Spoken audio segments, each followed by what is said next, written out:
Okay. All right. Hi, everyone. I am your teacher, Ruler 15, aka Mr. C, and today we are going to talk about, let's see, different, four different punctuation marks today. So let me type in the chat. So let's see.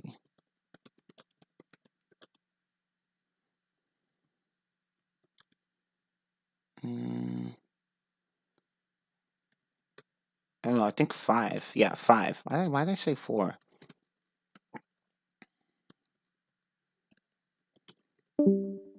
Okay. So today we are going to talk about semicolons, colons, periods, question marks, and exclamation marks. So, yeah, you can always improve your accent later. It just keep practicing. Okay, so yesterday we talked about commas, and there were so many rules for commas that they ended up taking the whole lesson. So today we are going to talk about these 5 punctuation marks. And there are more punctuation marks. Like after this lesson, we will have covered 6. But the other 8, I'm not going to worry about right now. This is really just a beginner's guide to English punctuation. So,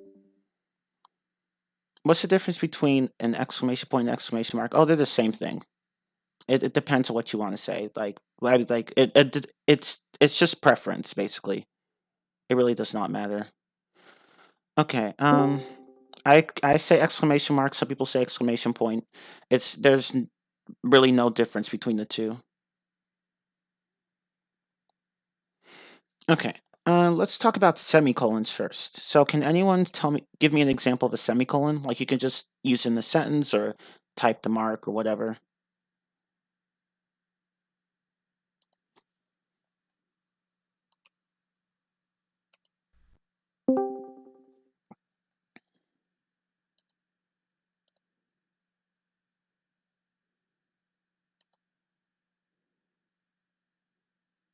Mm-hmm.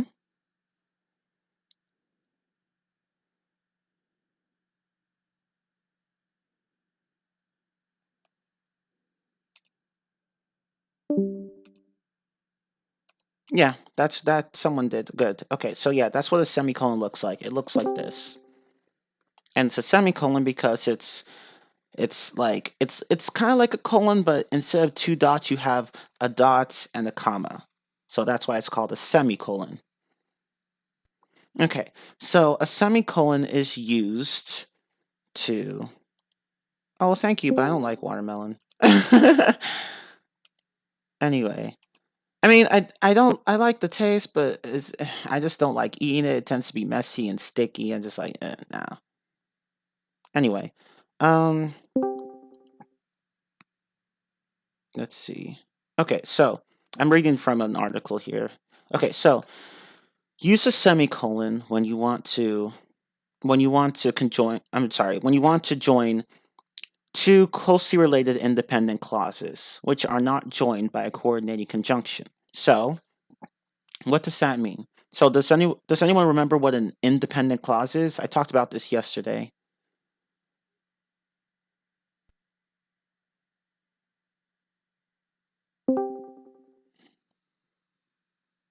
Yeah, you can also check your document or your notes.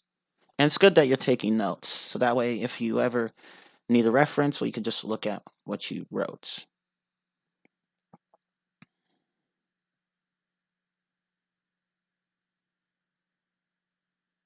Oh, I like Syrup's example here. I wasn't on time for the lesson. The traffic was awful. Yeah, that's a good use of a semicolon.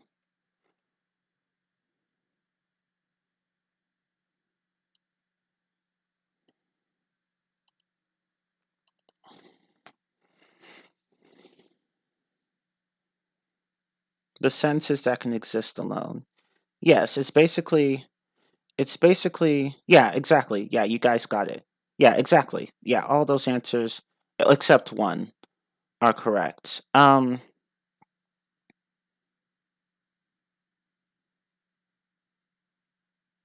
Yeah, exactly. Yeah. Oh, those are good notes. So an independent clause is a clause. Well, let me say this another way. So a clause, if you remember, is something that has a subject and a verb. And it can be independent or dependent. If it's independent, it can stand on its own. So it's a complete sentence, a complete thought, etc. Like, I worked all night. That's an independent clause. A dependent clause it has a subject and a verb too, but it can't stay on its own because there's a subordinating conjunction in front of it, like because, like in this case, because I said so. Or it could be after the bell rings or when I go to the movies. All those are dependent clauses because they don't express complete thoughts. They're not sentences. And they need an independent clause to express a complete idea. Oh, you have to leave? Oh, okay. Bye. Okay. So, Wait, what are we doing? huh? What are we doing? We're talking about punctuation. Okay. Yeah. Okay. So now that you know what an independent clause is, let's go ahead and let's use Syrup's example actually. Oops, that's not what I meant to type.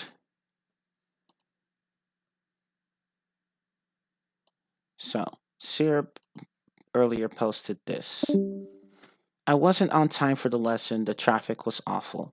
So these are, oops, no, there's.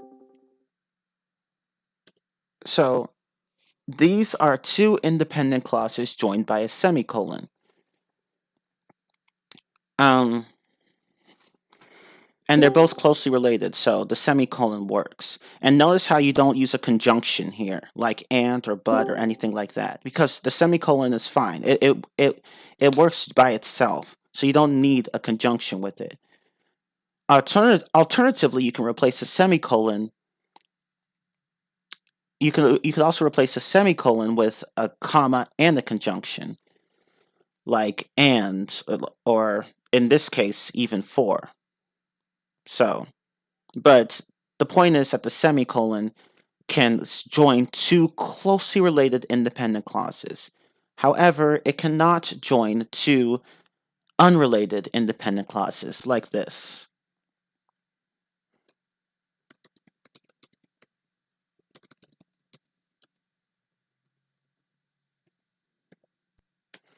The sky is blue, the food was garbage. Okay, that's not quite how you should use a semicolon because these two sentences, the sky is blue and, well, two clauses, I should say, the sky is blue and the food was garbage. These are completely unrelated. So the semicolon here shouldn't be used. Yeah, exactly. They don't really match. They're not quite relevant towards each other. So use semicolons when you want to join to, yeah, exactly. There's no connection. Like, did you throw the food in the air? Okay. This the sky is blue, the food was rubbish. There should be two B's in rubbish though. Okay, but yeah, you guys get it. Use semicolons for closely related independent clauses, not for completely unrelated ones. Okay, let's see. Um Oh, and you can also use a semicolon with a transitional word. So like however, meanwhile, next, and so on and so forth. Like here, let me show you an example. So this example that this website has, let me copy it. It's a semicolon. That's what you'd call it. So this example can be rewritten like this.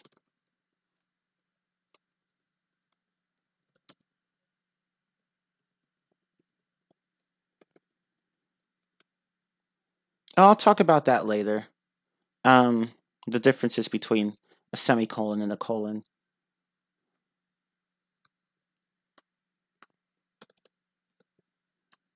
So if you have a transitional word like this, then you can actually join the two sentences like that. So let's look at this example. I do not like to ride the bus. However, I ride it when I visit my sister. You can rewrite it like this. I do not like to ride the bus, semicolon, however, comma, I ride it when I visit my sister. So if you have a transitional word such as however, or next, or similarly, or therefore is also a common one, then you can join the sentences together like that with a semicolon and a colon. So to provide another example, you could say this.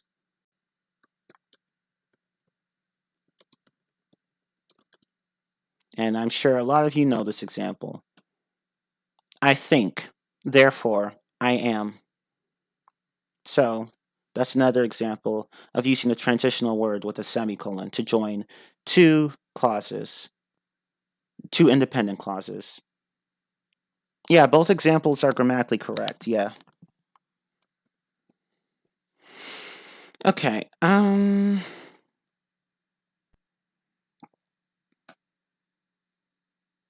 okay, oh, and this is also another one. So this is a really good one. So when you have items in a series containing internal punctuation, that is like, basically if you have lists within lists, you can use a semicolon to set off the groups of lists or the sets of lists. So here's an example of that.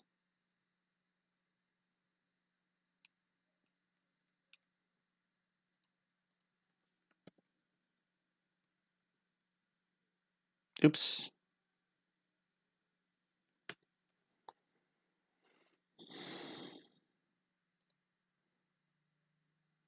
Okay. So, classic science fiction sagas are Star Trek with Mr. Spock and his large pointed ears, semicolon, Battlestar Galactica with his Cylon Raiders, semicolon, and Star Wars with Han Solo, comma, Luke Skywalker, comma, and Darth Vader. So do you see how we're using semicolons to set off these groupings? Because the last grouping is like a list within a list. Do you see? So if you have lists within lists, use semicolons to set off portions. So to set off each sublist or like each subgroup.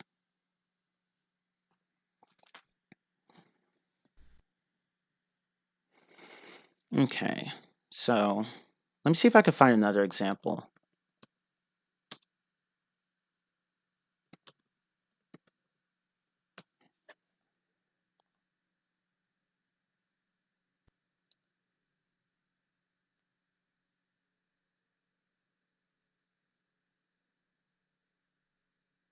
Oh, I found one right here. Okay.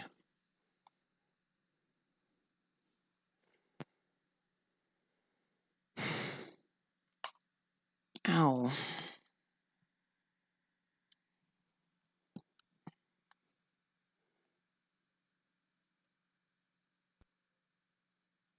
Okay.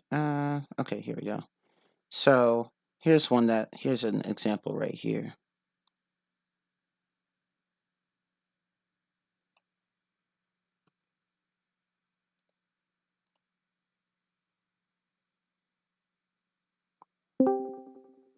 Okay. So let's see.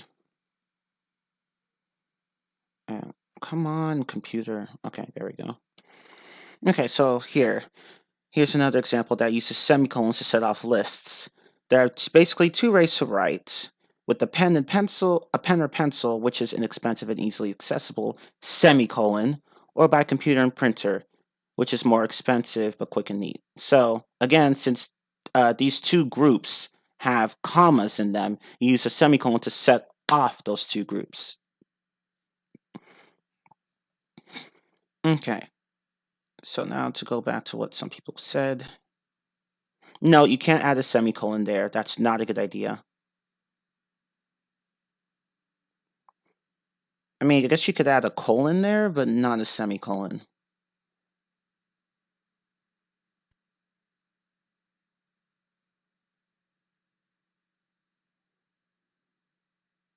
I guess that example works. If I would say your name, but I can't pronounce it, I'll just say filification. I'll call you that.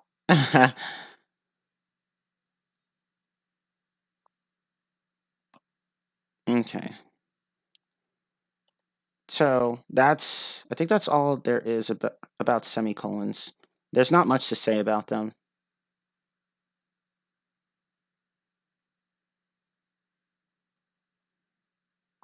Oh, and something I should have mentioned in the last lesson. Do not ever commit what is known as a comma splice. Does anyone know what a comma splice is?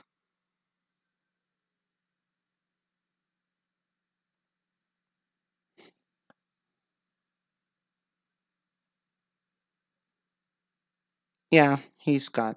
Let me just give that one a thumbs up. Okay. Well, a comma splice is when you join two independent clauses with just a comma. So, for example,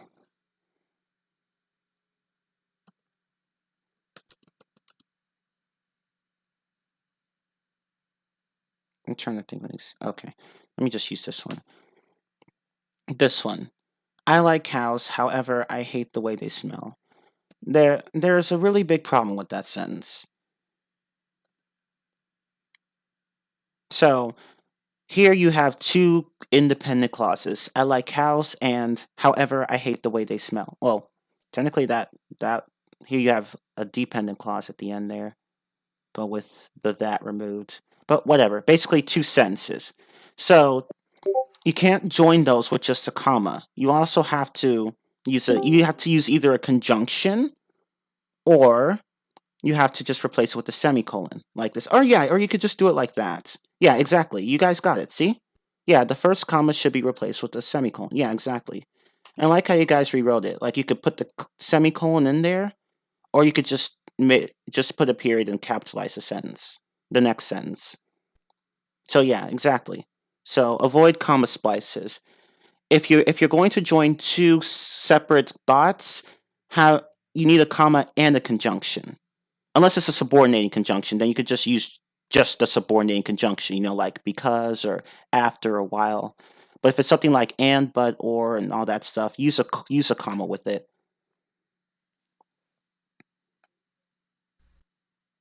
Okay. So, uh,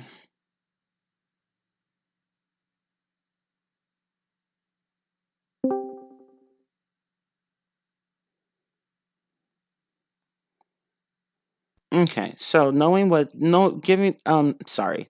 So using what you just learned, can you fix this sentence for me?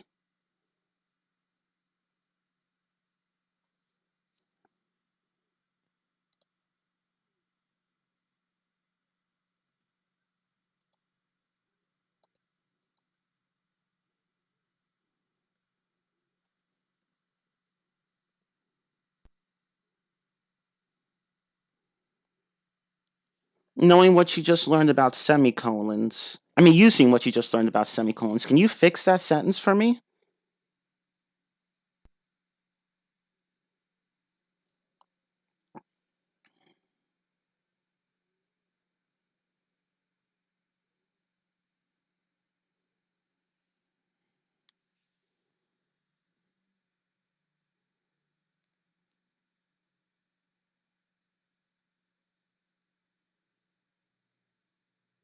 Yes, yes, I love this. I'm sure you meant to put a period at the end there, but yeah, perfect.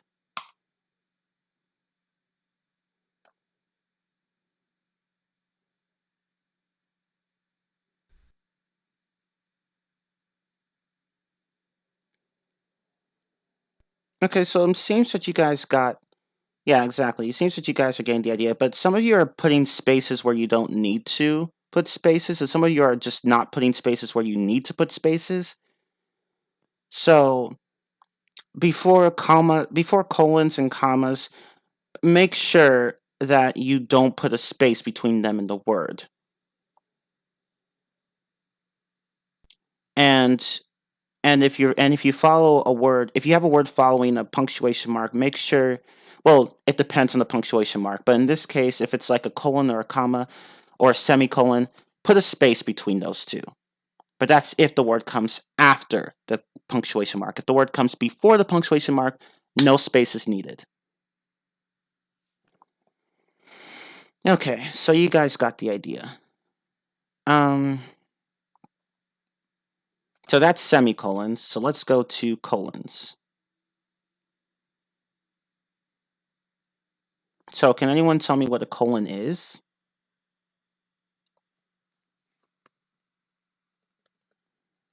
Yeah, exactly. It's just two dots, that mark with two dots. So it's used to introduce lists or to introduce related information. So, and they can be tricky to use, but don't worry, there are rules for them.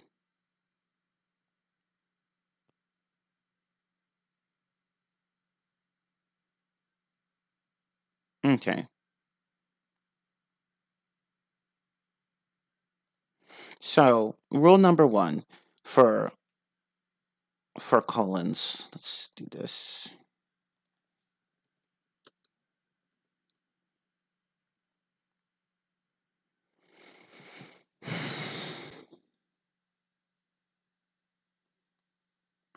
Don't worry, I won't read your message. Are these applicable in British English as well? Yeah, they are. Use a colon to introduce an item or a list. So let me just boldface that. Okay.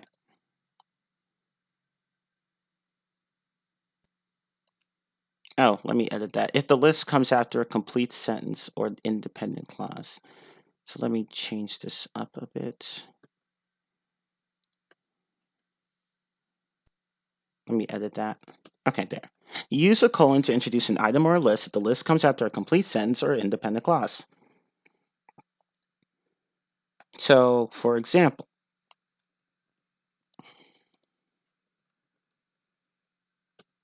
there are 3 things every dog needs: food, water, and healthcare.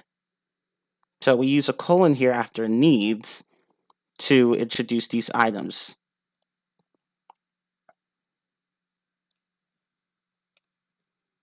And here's another example.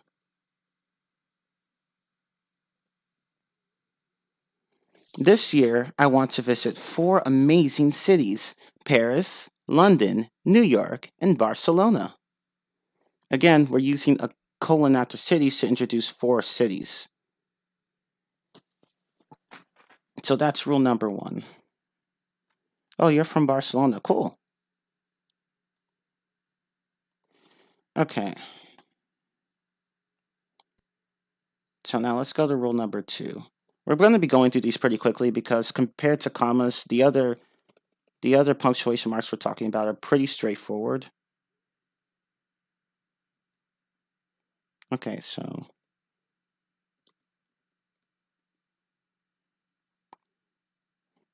no. Don't do it like that. No. No, Tom. The colon is not needed in that sentence.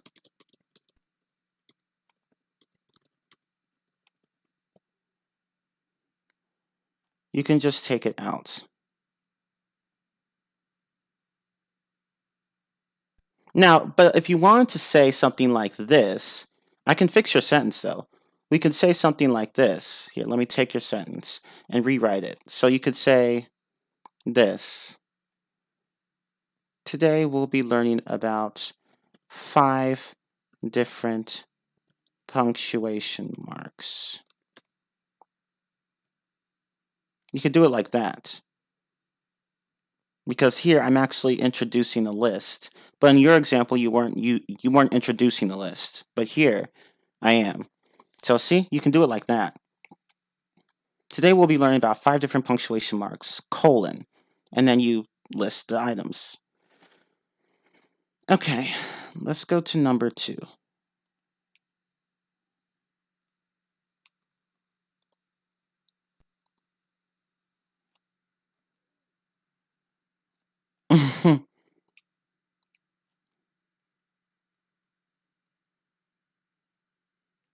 Okay,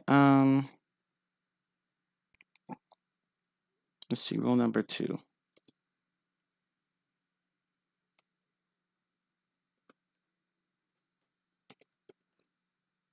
Trying to get this done.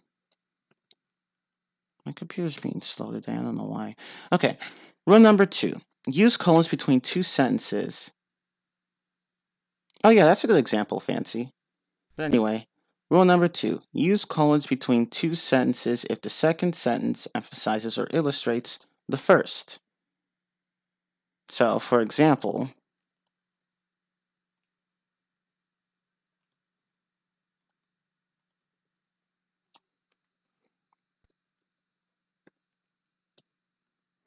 thinking back, our trip to Ireland was the best, we saw some of the most beautiful terrain this earth has to offer. So here, we're using the second part of the sentence to illustrate the first part. So in that case, you can use a comma and it's perfectly fine to do. I mean colon, and it would be perfectly fine to do so. Okay.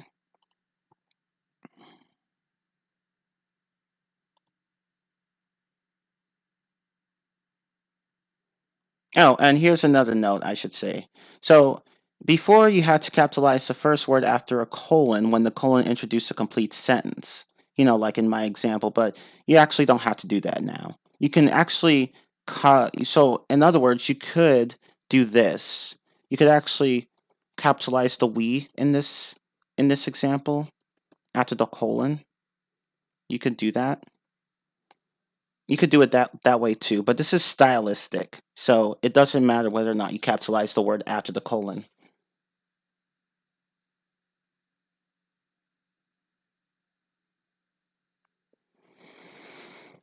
Okay, so that's number 2, rule number 2. So let's go to rule number 3.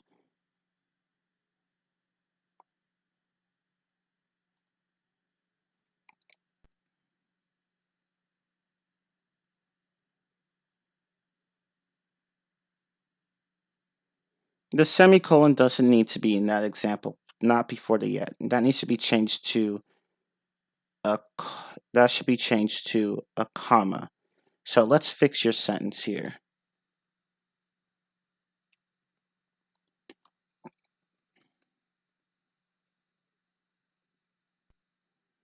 And yeah, bestest isn't actually a word. Some people will say that, but that's not a word.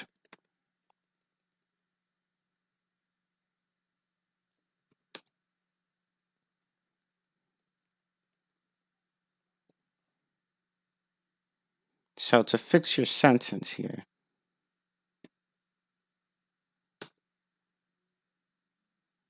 thinking back, our trip to Ireland was the best. We saw some of the most beautiful terrain this earth has to offer. Yet, I still think that Iceland is best or the best. Okay.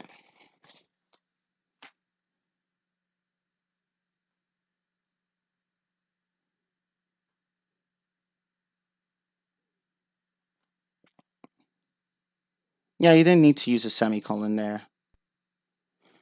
Okay. Yeah, it would be good, better, best, and bad, worse, worst. So the other forms do not exist.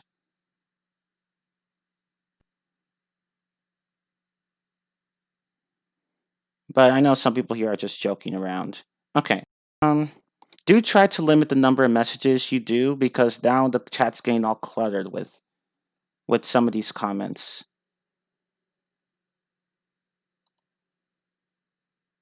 Okay, so let's go to rule number 3.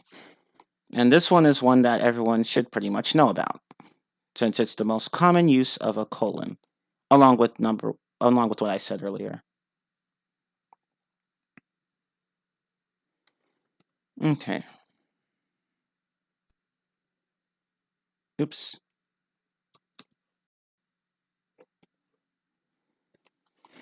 Oop. Well, I don't like italicizing that.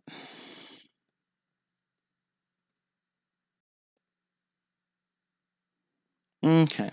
Use a colon to introduce a bulleted or numbered list. So, for example,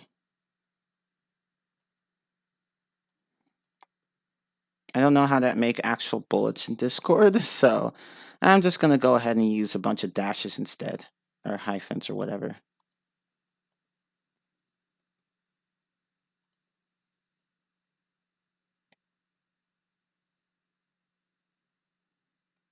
Hold up.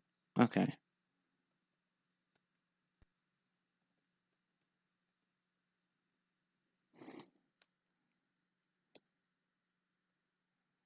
Oops. Okay.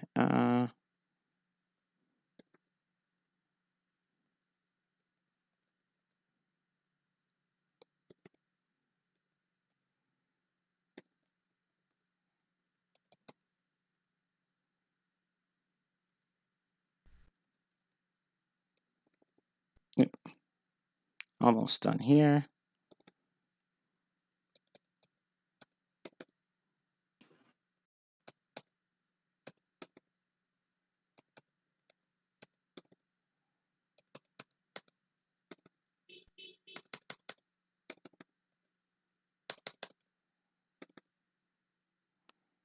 Okay, so for this example, the English language is spectacular. There are 14 different types of punctuation marks, colon, and then you just use a bullets too, for all of these items here. Of course, making sure you put each item on a new line. So that's how you would use a colon. Like you could use it for introducing bulleted or numbered lists. So I could have used numbers here instead of bullets, but either way, that's how you use a colon. Okay. So that's number 3. Oh wait, hold up. Let's see. Oh, something I should have mentioned. So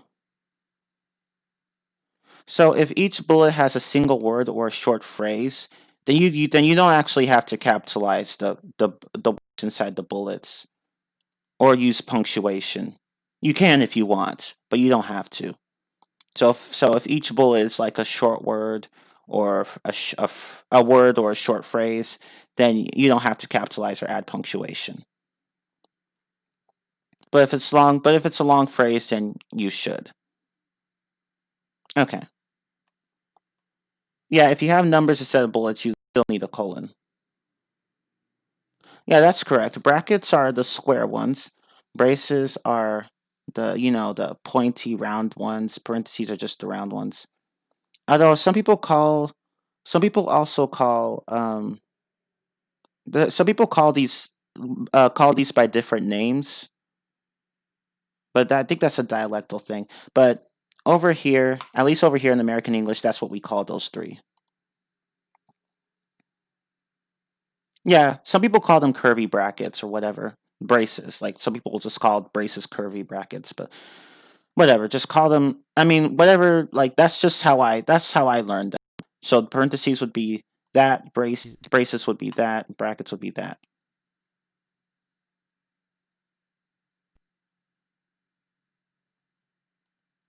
Okay. So rule number 4, and this one you might not know.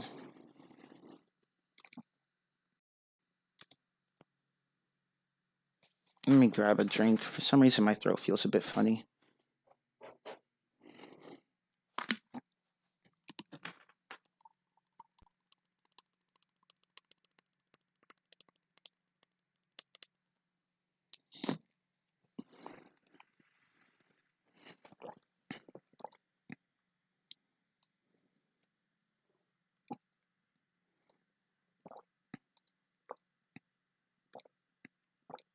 Okay, so rule number 4.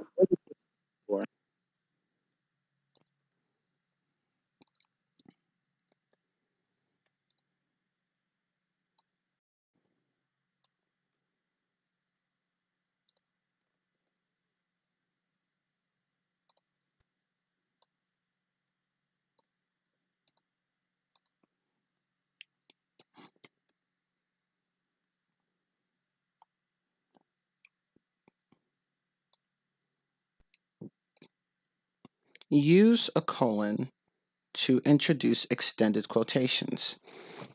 So if you have a long quotation, a long quote, you can use a colon to introduce it, and that'd be perfectly fine in writing. But if you're going to do that, you need to make sure that you single space the quotation and the indent. I mean, single space the quotation. So there needs to be like an empty line between the quotation and the line that's introducing the quotation.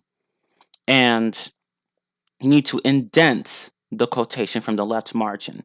And what that means is that from the left side, the quotation should be pushed over, and there should be empty space between the left side, the left border or the left margin, and the quotation itself. So let me show you what that looks like.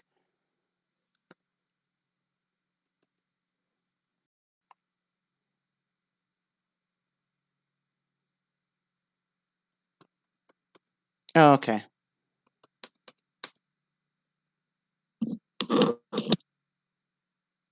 What the heck? Why can't I move my cursor?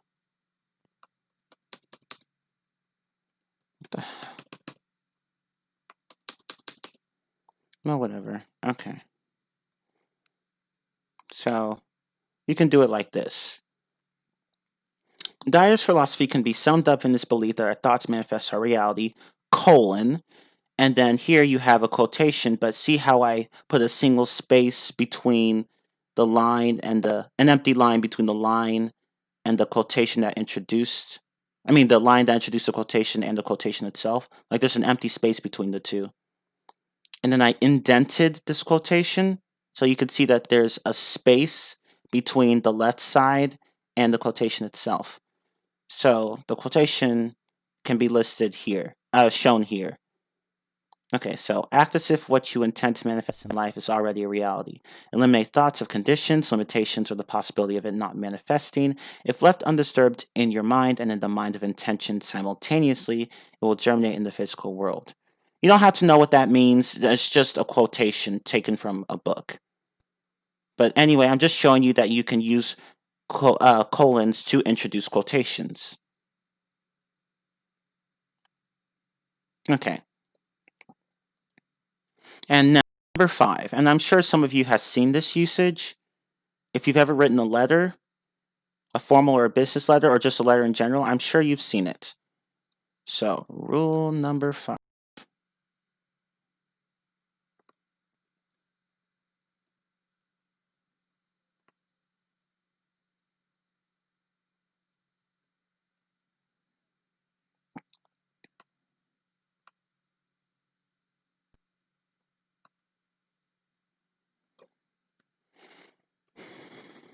I should probably put I should probably put colon at the beginning of these rules.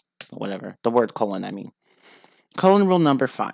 Use a colon following a greeting, also known as a salutation, in a formal or business letter. Can someone show me what that looks like?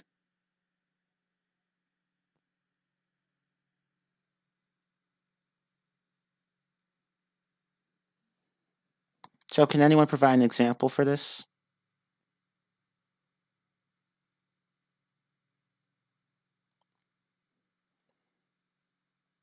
Not quite. I wouldn't.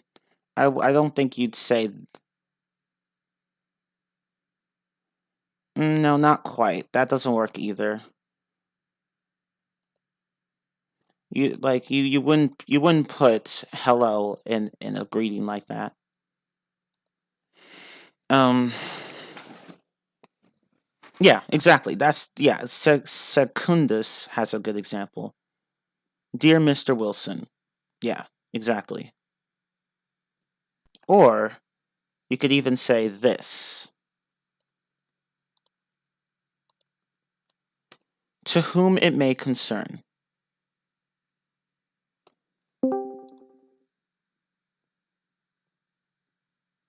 So in formal or business letters,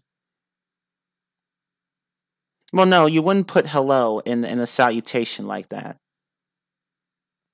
But I mean, I got what you meant. But anyway, in a business letter or a formal letter, you have to use a colon. But if it's a personal letter, like to a best friend or to your mom or whatever, you can just use a comma. If you want to use a colon, you can, but a comma works too. So if it's not formal, then you can use a comma if you want. So for example, you could say, "Dear Mom." And here it's fine because it's not a formal or business letter. But yeah, I could also do this. This works too, even if it's not formal. So personally, I use colons for formal letters or business letters, and commas for personal or informal letters. No, you need something to, you can't really just say the name. You have to add something to that salutation. So James by itself doesn't quite work. Okay, but anyway, those are all the rules for colons. I really should provide an article. I really should provide the links to the articles I'm reading from. Okay, that's okay. So let's go ahead and talk about question marks.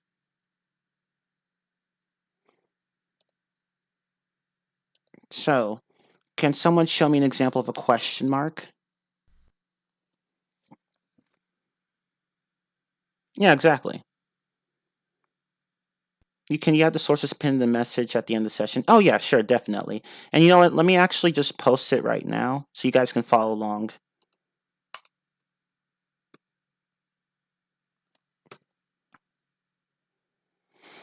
Okay, so that's the article I'm going to be reading from. So, yeah, that's what a question mark is. And we use question marks to, well, we use them for questions, obviously. Otherwise, they wouldn't be called question marks. So, they all have rules, though. So, rule number 1. Use a question mark only after a direct question. So, let's see. Let me type that up. Let me just do this.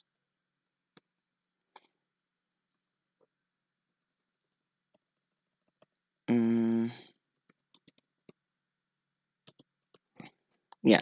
So, question mark rule number 1. Use a question mark only after a direct question. What an idea. Okay. So, but it seems obvious, but there's something you guys should know. So this is grammatically fine, right? The question mark is used correctly. Will you go with me? Okay. It's a question, a direct question. So use a question mark. You're asking about something, or you want to make a request. So use a question mark. So that's correct. However, let me ask you something here. Remember, question marks can be used only after direct questions. So, is this correct?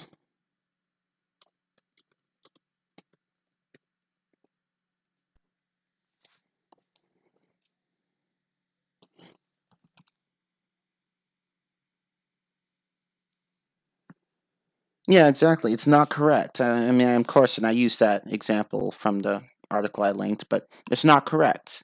Why? Because this isn't a direct question. You would simply say, I'm asking if you will go with me. Yeah, exactly. It should end in a period. Since it's not a direct question, you have to use a period. So the correct way to say it is this.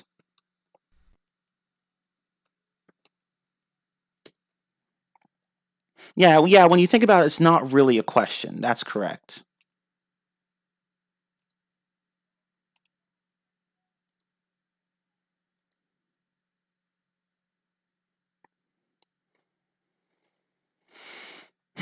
Okay, so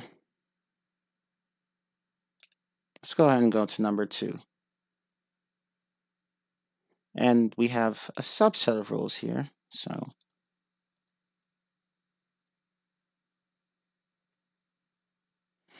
that is that's called a line, I believe. I honestly don't know how that's even used. But anyway.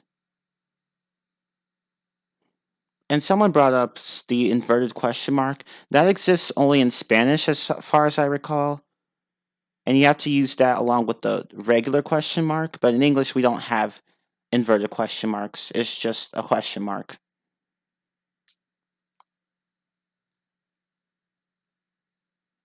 Oh, that's used in Hindi? I didn't know that. Actually, I think you might be right. I think I might have seen a writing sample of that. Okay, but anyway. Rule number 2A. A question mark replaces a period at the end of a sentence.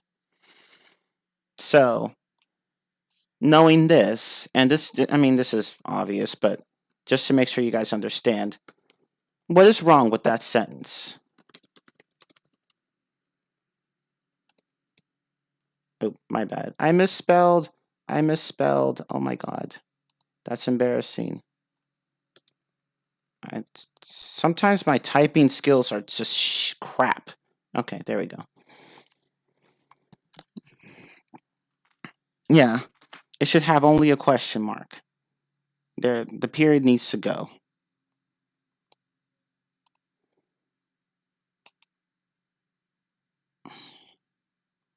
Okay, so now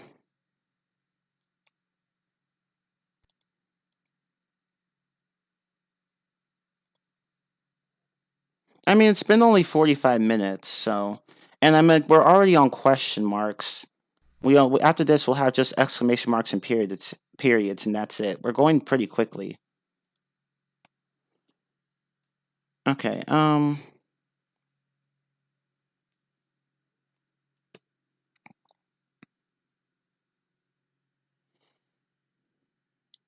Okay, so rule 2B. Because of rule 2A, capitalize the word that follows a question mark. So, for example,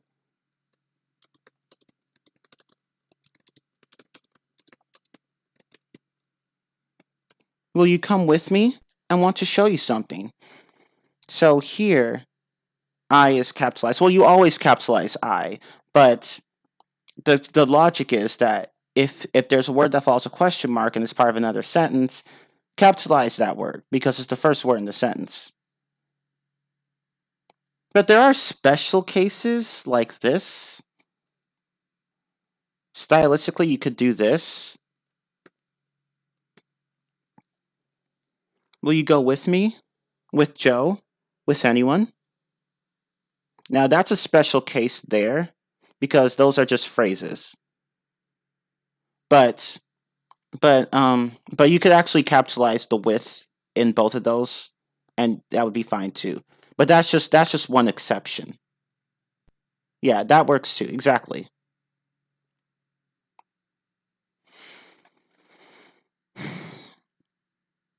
Yeah, that technically works, although I'm just like OMG.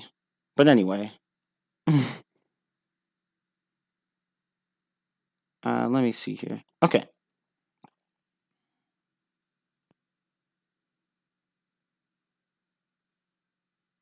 Rule 3A is pretty much what we already just said, but I'm just going to skip Rule 3A because it's pretty much the same thing as Rule 1. Okay, if you're following along with me, because I linked the article that I'm reading from. Okay, so let's go to Rule 3B.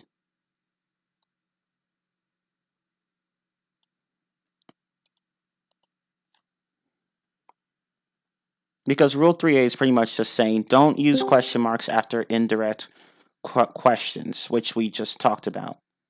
So there's no point in discussing that any further. Okay, so Rule 3B. Some sentences are statements. Rip Rule 3A. Yeah. I'm like, yeah, like we already talked about it, so there's no point. But anyway. I'll put Rule 3A too, might as well. It is a slightly more specific than Rule number 1, but I might as well include that. But anyway. Press F to pay respect for Rule 3A. Okay, so, well, here's Rule 3A. Avoid the common trap of using question marks with indirect questions, which are statements that contain questions. Use a period after an indirect question, which we already talked about with rule number 1. So this is just a more precise way of saying rule number 1, basically. But anyway, going back to rule 3b, let me post it again down here.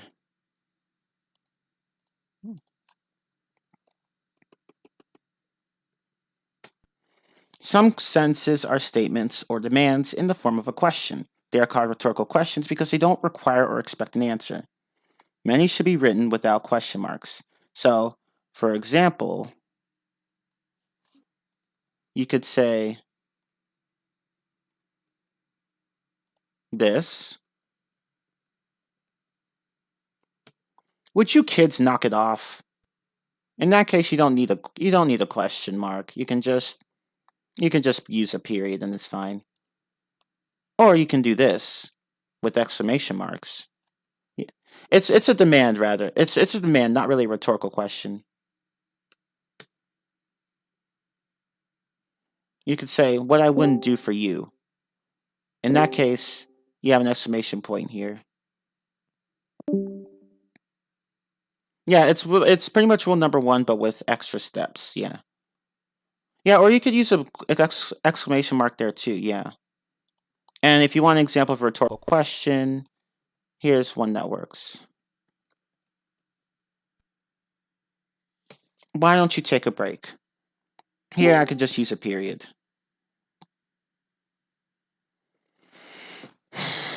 Okay, so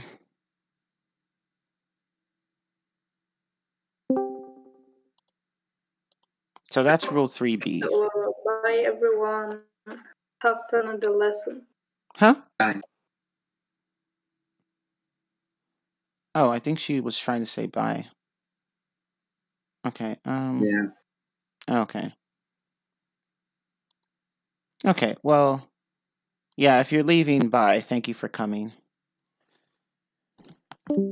And I actually discussed this a bit yesterday, but let me just go ahead and put it in for the record. Oh, you'll come back from your phone? Oh, okay.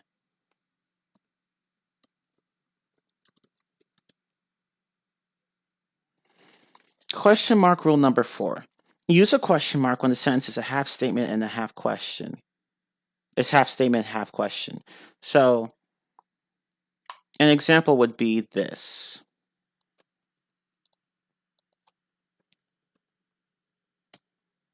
You do care, don't you? Or this.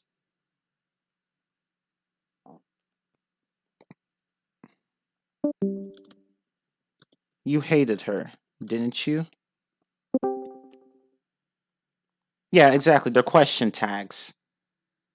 I mentioned this a bit in the lesson yesterday about commas because commas are used with question tags, as you can see here.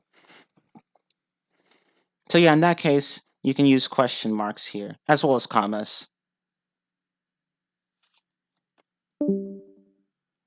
Okay. So let's go ahead and go to rule 5a. And this one is a tricky one. Oh, that's a good example. I am smart, aren't I? Although you should put a space after the comma. Okay, let's go to rule 5a.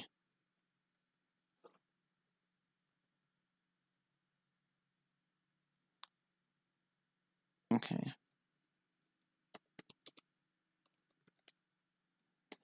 Question mark rule 5a. If the placement of question marks with the quotation marks follows logic. If a question is written with the quoted material, a question mark should be placed inside the quotation marks. So, let's see. So, for example,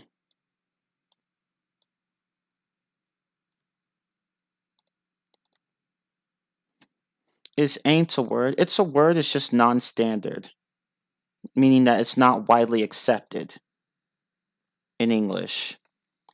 So it's not wrong or it's not that it doesn't exist, it's just that it's not standard.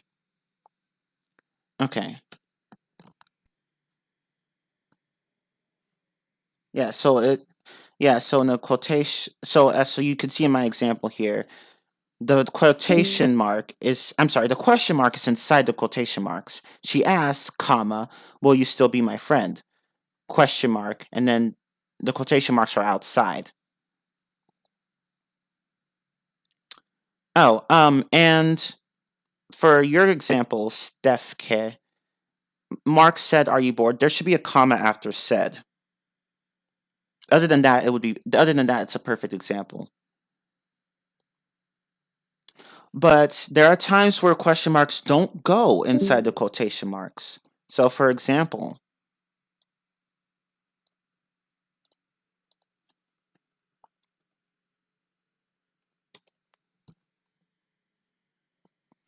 do you agree with the saying? Do you agree with the saying, "All's fair in love and war"? The question mark doesn't need to be put in with the quotation because it's not part of the quotation. All's fair in love and war is a statement. It's a common quote. So the question mark doesn't need to go inside those quotation marks. You can say either said or asked. It doesn't matter. For that example anyway.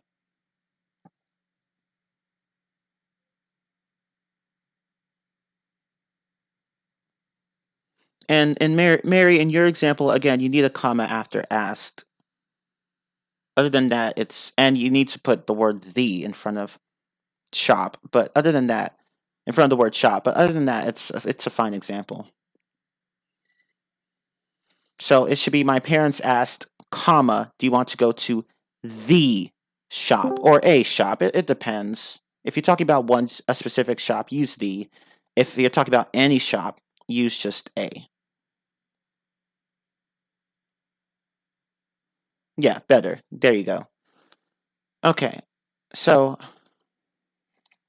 another example where the question mark is not part of the quotation would be this.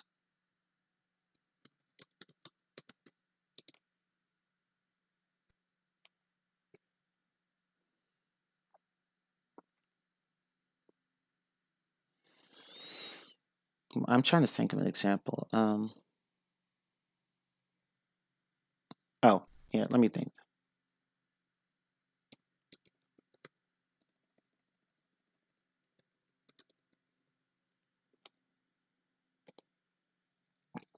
So if you're quoting somebody in a sense, and it's not a question, then you could say this. For example, what is this quote hidden power? And then you can just put the question mark after the quotation marks, because again, this quotation is not a question. So you could do it like that too. So like it's basically the same as the example I put earlier. So if the question mark is part of the quotation, it should go inside the quotation marks. If the question mark is not part of the quotation, it should go outside of the quotation marks. Okay, let's keep going. Rule 5B. Sir, I have a doubt. Oh, I'm sorry, I didn't hear you very well. What's wrong? Yeah, actually, sir, in any like question,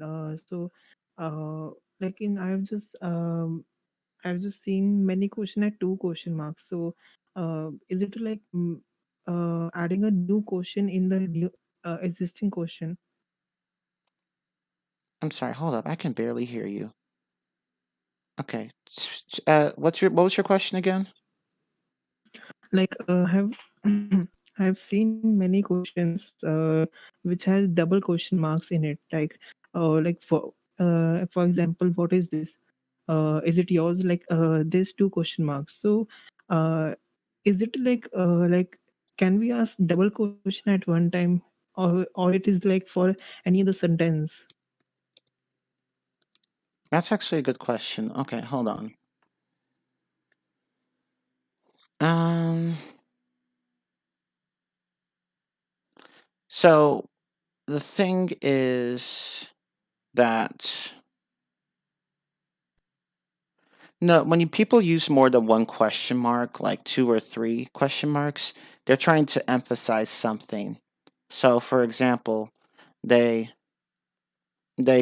someone might say,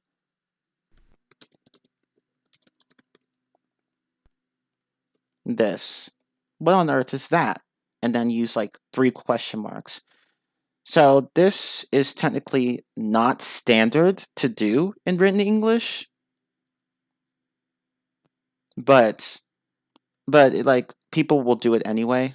So I can't say it's wrong, but it's not widely accepted. So I would avoid doing it if it's something that's professional or formal, or if it's an academic assignment or anything like that. But if it's like say a Discord forum, or like you're posting a comment online, or anything that's informal or whatever, then no one will really care. So typically, no, you shouldn't do it. But if it's like in a casual setting or whatever, it's fine. No one will care. But that was a Okay, good. well got Okay. But yeah, that was a good question. it. Thank you, sir. Uh-huh.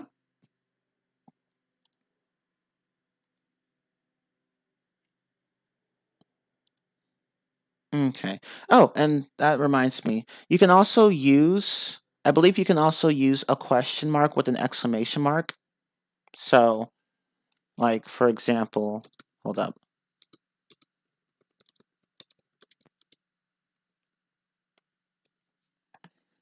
I believe you can. Yeah, okay, so.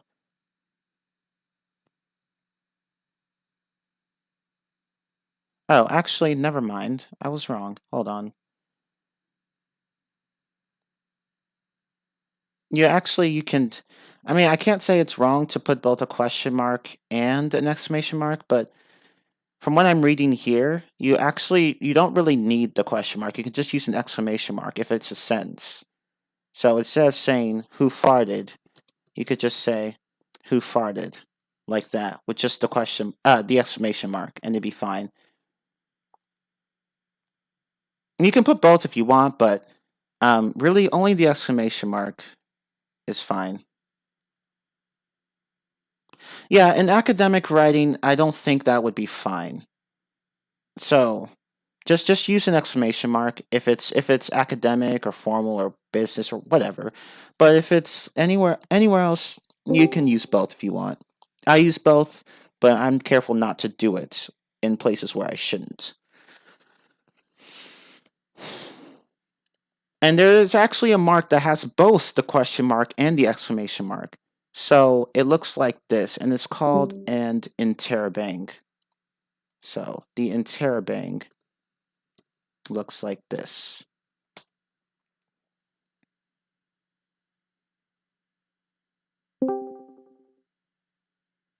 Yeah, that exists. Yeah, that actually exists. It actually exists. So yeah, it's surprising, but that is actually a thing. But no one really uses it, and it's pretty easy to see why. So, like you could just look up the mark online. I got it from an article here, so I just copied that and then pasted it here. But yeah, that's what it is. That's an interrobang. But honestly, I wouldn't use it. I don't use it. I can't name a single person who does. So just don't. Yeah, just use an exclamation mark, even if it's a question. Just use an exclamation mark. But yeah, as Philification here just said, if you use both a question mark and an exclamation mark, your editor might rip you a new one. So just don't do that. Anyway.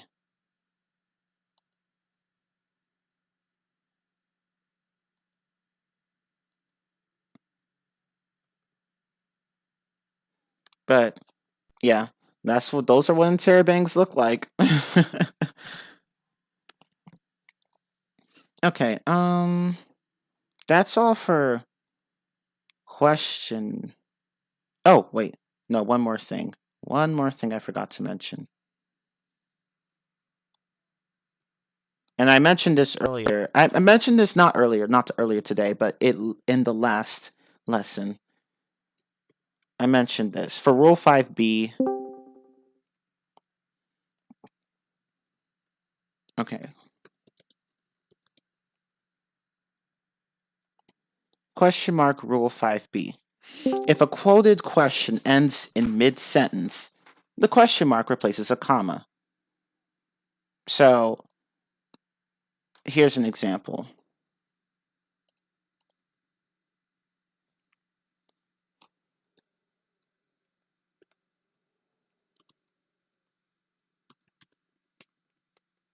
Okay, and I'm going to make it a bit humorous. Will you still be my friend? She asked. Nah, fam, I replied. So here, you have a question mark inside the quotation in the first line.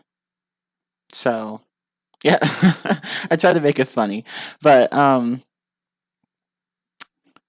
yeah, here you have a question mark in the quotations because it's part of the quotation itself. But notice how it's different. Notice how the she asked thing, that's different here because it's not capitalized here. If it's following a quotation and it's actually parts, like if it's referring to that quotation, you don't need to capitalize the she and she asked.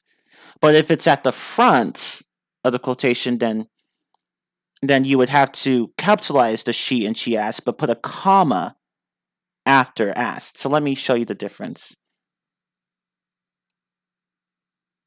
Family zoned. Yep.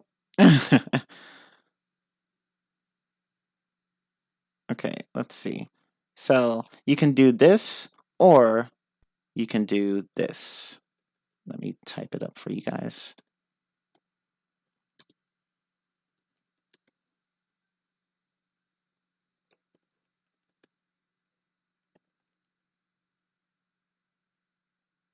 So you can do it this way. Will you still be my friend? She asked. Or you could do it this way. She asked, will you still be my friend? So either one's fine. And that she asked part, that's what's called a dialogue tag. Let me look it up. Type it for you. That's what's called a dialogue tag. And you'll see that all the time in writing. Yeah, exactly. That's a good example. Will you go shopping? My mom asked. Yes, I will, I answered. So that works.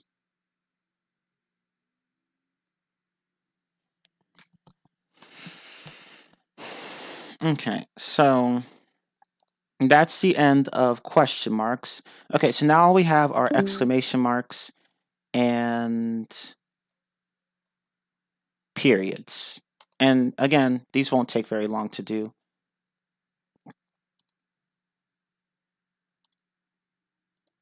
Okay, so what is an exclamation mark? Well, can someone provide an example in the chat?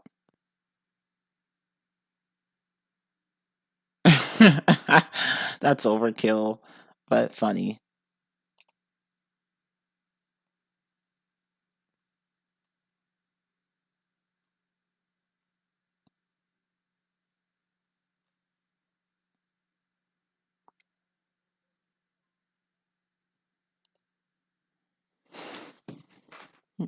Okay, so yeah, that's basically what an exclamation point is. It's just this mark right here.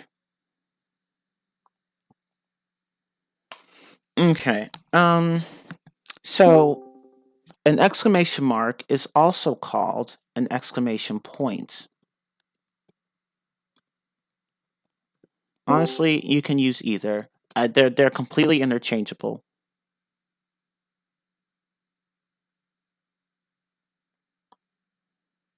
Okay.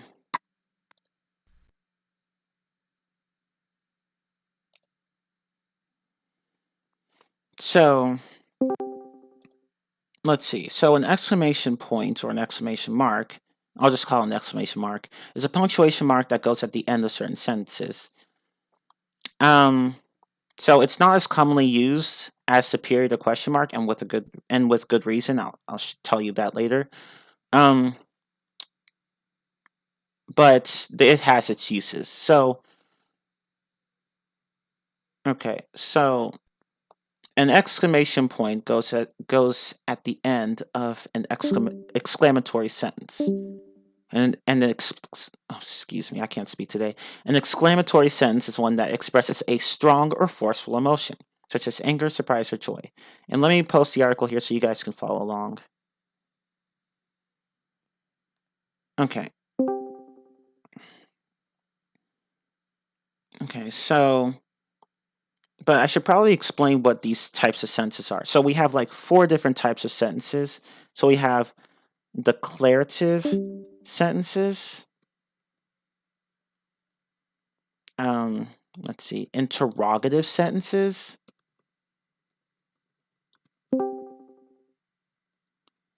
Imperative sentence. Oh my god. Imperative sentences. And oh my god, exclamatory sentences. I believe those are the 4 different ones. Let me just check really fast. Yeah, those are the 4. Okay. Just making sure I remember the grammar correctly. Okay, so declarative sentences, they're statements. Interrogative sentences are questions. Imperative sentences are commands. And exclamatory sentences are sentences that show strong emotion.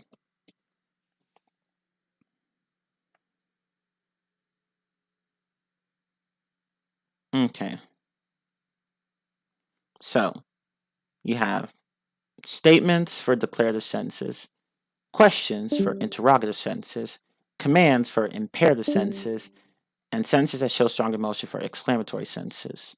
So, let me provide an example of each one.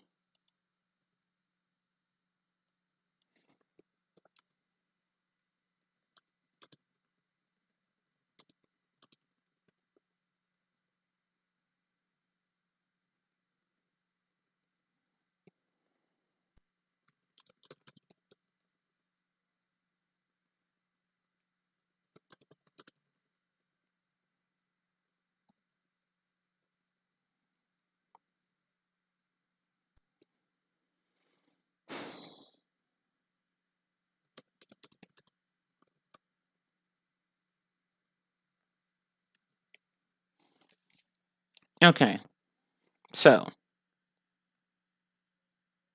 a declarative sentence would be something like, I was here last week, a statement. An interrogative sentence would be like, where's the book? A question. An imperative sentence would be, go over there, a command. An exclamatory sentence would be like, this is not fair. So it's a sentence with a strong emotion, like you're expressing anger or sadness or anything like that. So exclamation points are used in the last case. Okay, so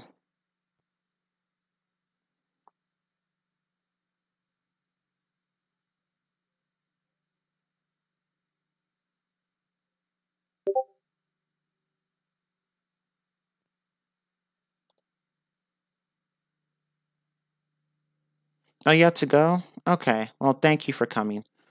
Let's see.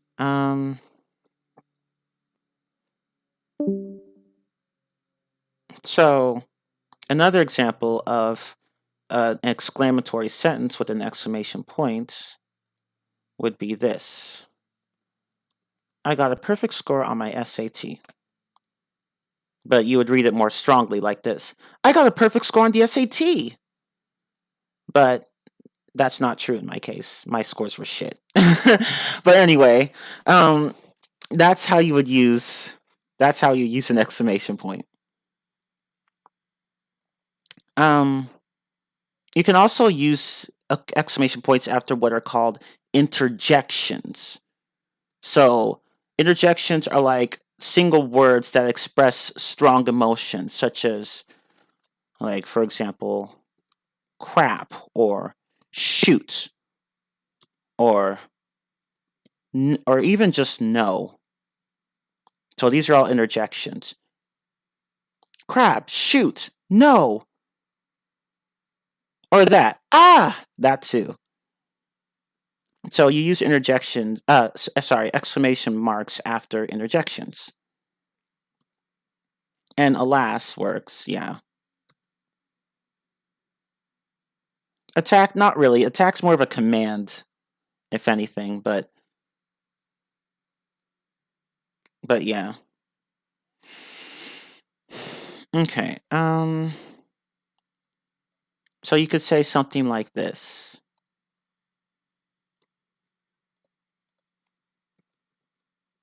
Careful! That spider's poisonous! So, that works. And again, as you guys have just witnessed several times, you could also say something along the lines of this. Like you could have a question mark, an exclamation mark replace a question at the end, as I showed you earlier. So you could say this. How could I have forgotten to pack underwear? Please don't ever do that. So anyway.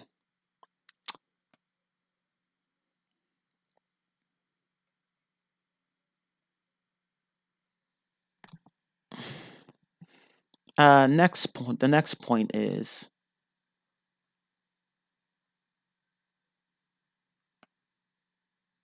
exclamatory quotations. Okay. So if you have quotation marks, put the exclamation point inside the closing quotation marks if it applies to the words enclosed by the quotation mark. So it's the same logic as with a question mark, basically. So if you recall,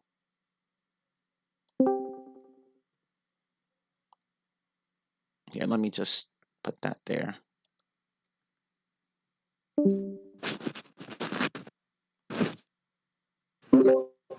Okay, so put the exclamation point inside the closing quotation marks if it applies to the words enclosed by the quotation marks. Hi, she said. Oh, that's a good example. Yeah, exactly. Or you could also say something like this. There's a spider on my arm, yelped Jeremy. So that works too. Okay, so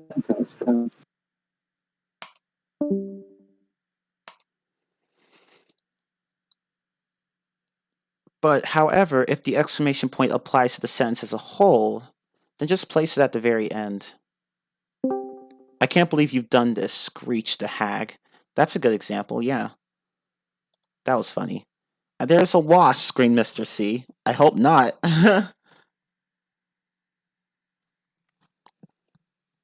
Okay. Hack, you know, like an old ugly lady, an ugly old lady. It's just like that.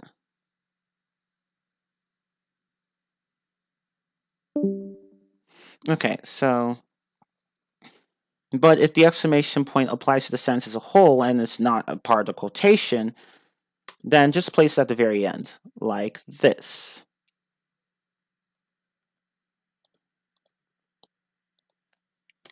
And then the paramedics tried to tell Jeremy it was only a spider. So the only a spider part is quoted. But it's not, it doesn't have an exclamation. Like the exclamation point isn't part of it. It's not part of that quotation. So you put it outside the quotation. So if you're quoting someone like that, you don't need to put the exclamation mark inside. Put it outside of the quotations.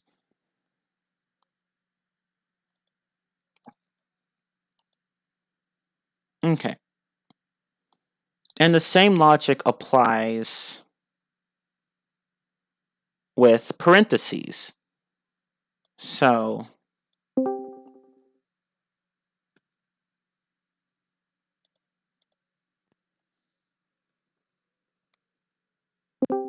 put the exclamation point inside the parentheses when it applies to the words inside the parentheses. So, for example, And I'll use the example in this article. Jeremy didn't find out until later what kind of spider it was. A black widow. And since a black widow is meant to express strong emotion like shock or surprise, you put the exclamation point in the parentheses. God, imagine being bitten by one of those. Ooh. But anyway, if I ever saw one of those in my house, I would freak out. But anyway, yeah, you put the parentheses inside the quotation mark. No, I'm sorry, the exclamation point inside the parentheses if the exclamation point is actually a part of the whatever's in the parentheses. And then you just put a period after the parentheses here. Okay, so, but again, as before, if the exclamation point applies to the whole sentence and not to the parentheses, you just do this.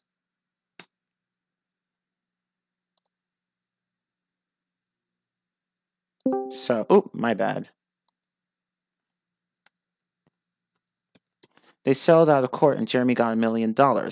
Cash. So, here, cash is not meant to express strong emotion. So, they're just saying like exactly how, like what form of payment he got.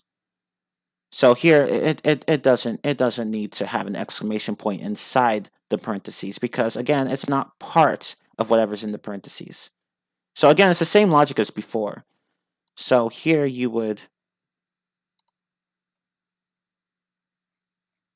let me put that rule here. Put the exclamation point outside the parentheses if it applies to the whole sentence. Who gives cash for that much? I don't know.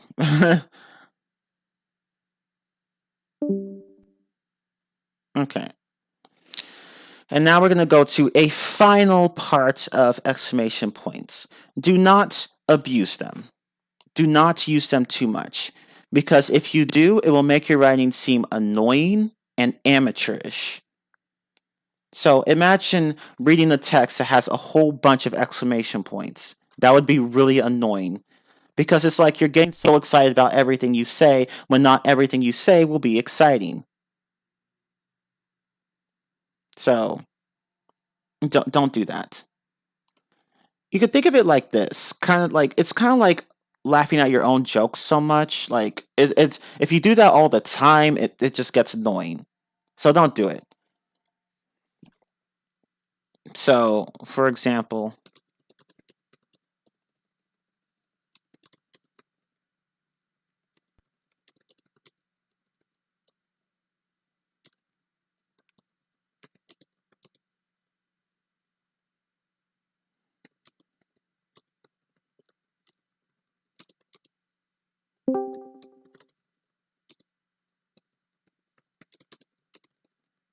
so this example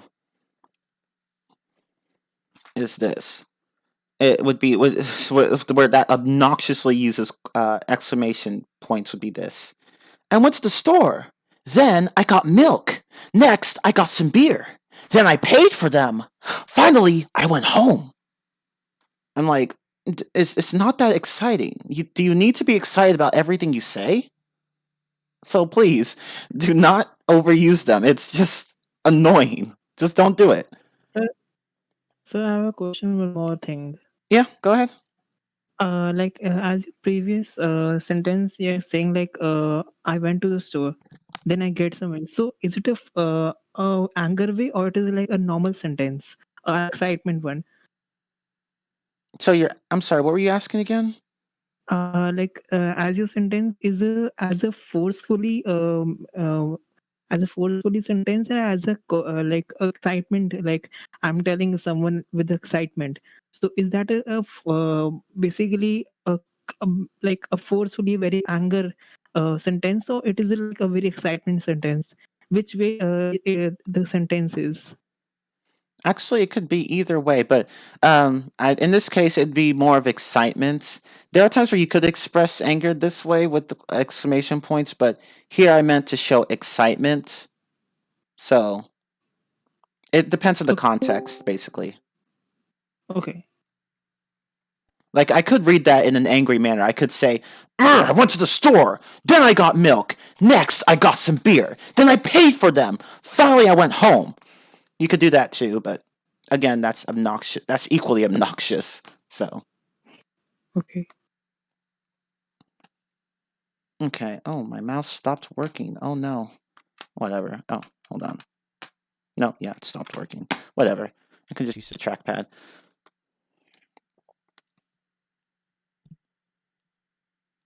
It's like, but yeah. Yeah, that's another good example. I just returned from school. The classes were really boring. I got to be in the math exam. I ate some food in the cafeteria, and then I caught the bus home. I'm like, no, stop that. You should be an actor. Oh, thank you. But anyway, basically, do not overuse exclamation points. Use them only when you must. Unless you mean to say that someone is continuously angry or excited, like you want to actually convey that, then don't overuse exclamation points. And even in those instances, you should make it clear that the person is just being really excited or angry or whatever for whatever reason. And in those specific instances only. So just be careful. Okay, so how long have we been doing this? Okay, almost 90 minutes. Okay, now we're going to go on to periods.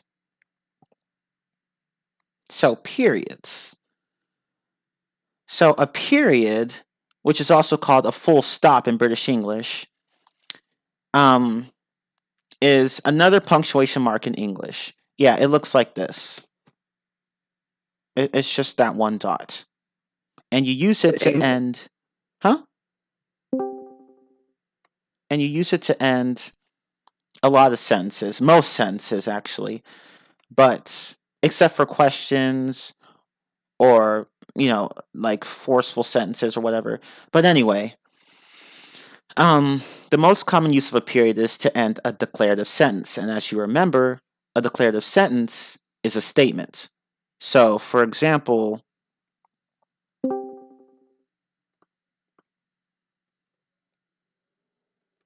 I paid $10,000 for that service. Yeah, that works too, although I hope that's not the case for anyone, ever. Anyway, I like dogs.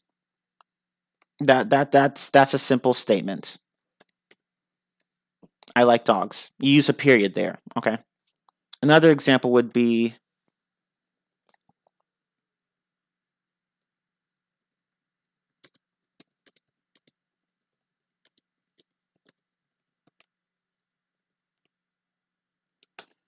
Another example would be many Among Us players are so dumb. Again, just a statement. So, going... I mean, it's true. It's true. But anyway...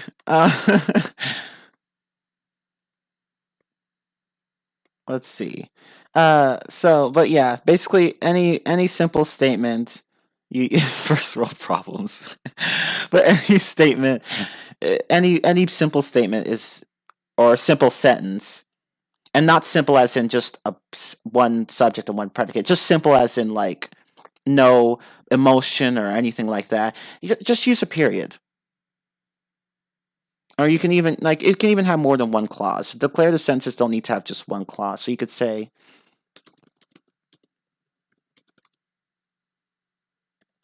I was late because my car broke down.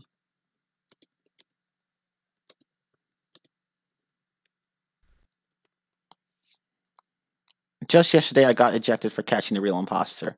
See, that's another example that could work. And it's often true, sadly. So, yeah, basically, I put butter in the cake. That works too. So periods, you just use them for any declarative sentence. Don't use them for questions, though. Unless it's a rhetorical question. Then it's fine. Okay, so now periods and quotation marks. Okay. So, now this one's a good one. Okay, so in American English, at least, I don't know for any other dialect, because I think in other dialects it might differ slightly, but I'm not sure. But in American English, you always put periods within quotation marks. Always. So, for example,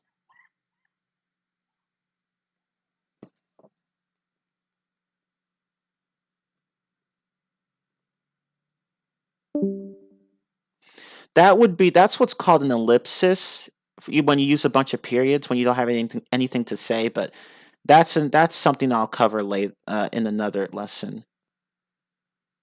But anyway, and let me point out, let me spell that out for you guys.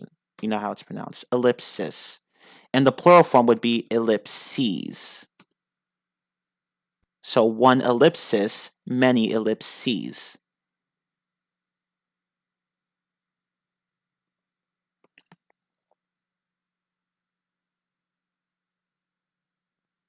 Oh, and don't confuse it with an ellipse. That's an oval. Not the same thing. Okay, so going back to what I was saying, I really wish my mouse were working. Okay, all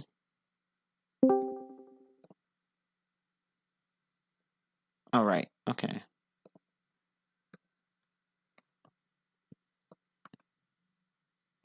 Let me type that.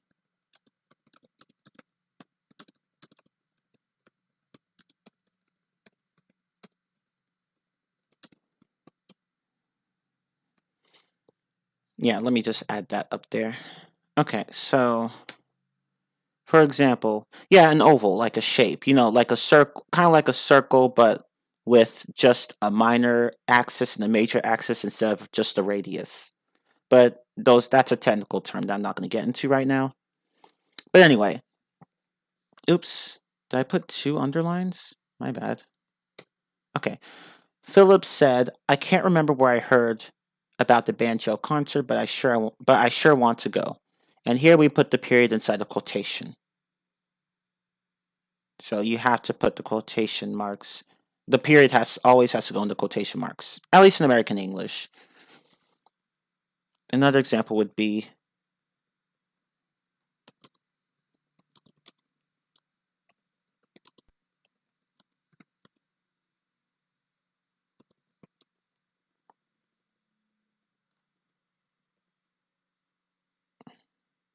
no, you can't use semicolons like that.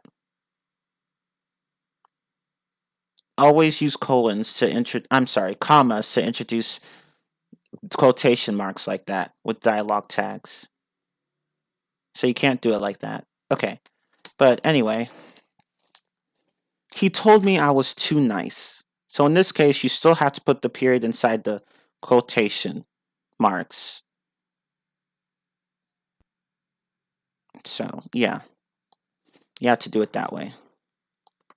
Okay. No, there doesn't need to be a comma there because you're not putting in an actual, you're not quoting what somebody, I mean, well, you technically are quoting what somebody said, but you're not like quoting a full quotation. Like if somebody said something like, um, I worked on the project all night. Then you use a comma and then you put that whole part into quotations. But if it's just like a word or two, like if you're just quoting the concept of what somebody said, like part of what someone said, but not like the whole thing, then you really don't need a comma. It really just depends on the context. If it doesn't make sense now, you'll get it later. Now, if you said something along the lines of this,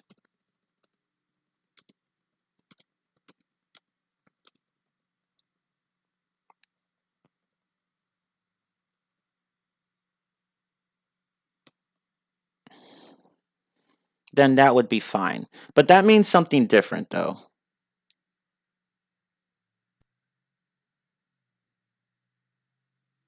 Let's see. He told me I was too nice. It's not correct. No, you have to put the period inside the quotation marks there. Okay. I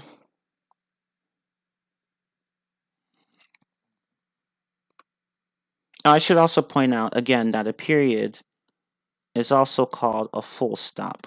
So let's see. Oh, you're leaving? Okay, bye. So a period would be, let me, God. A period is American. Yeah, a period is always, I'm sorry. A period is always inside quotation marks. Yeah, that's right, Mary. British English.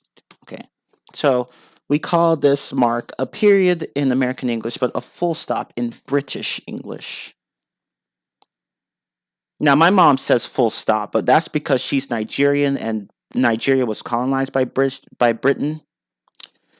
So she says full stop, but I say period because I grew up in America. So, but yeah. And yeah, in some other countries you'll also hear full stop. So, yeah. Okay.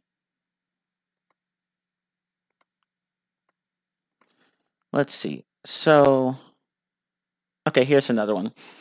So, when a complete independent clause is entirely closed by parentheses, the period goes inside the closing parentheses. So, let me just show you guys this.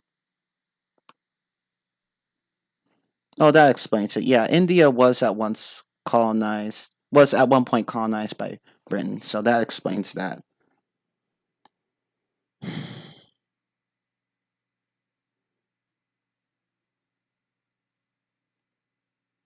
So in a complete independent, it should be parenthesis here, because parenthesis is singular.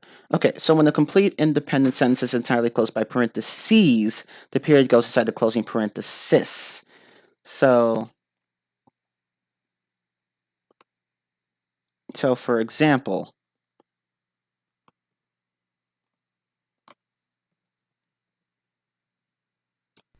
Charlie scarfed up every Cheeto that fell out of the bag. And you could say, I wasn't fast enough to stop him, and put that part in parentheses.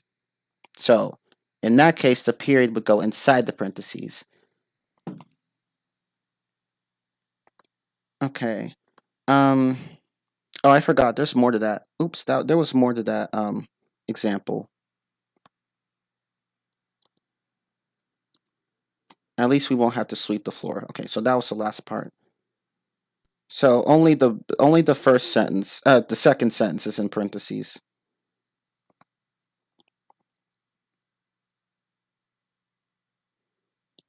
Do I have any resources that talk about what? You mean colonization? Like, is that what you're referring to? Maybe? I don't know what you're referring to. Oh, yeah. You can just look that up online. I don't have any resources at the ready, but you can look that up online. Like, it's not hard to find. Like, just look up British colonization and you should find something. But all I know is that British colonized Nigeria, India, and a few other places. Apparently Australia too.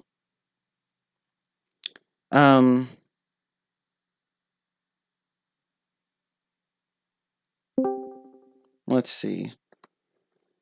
So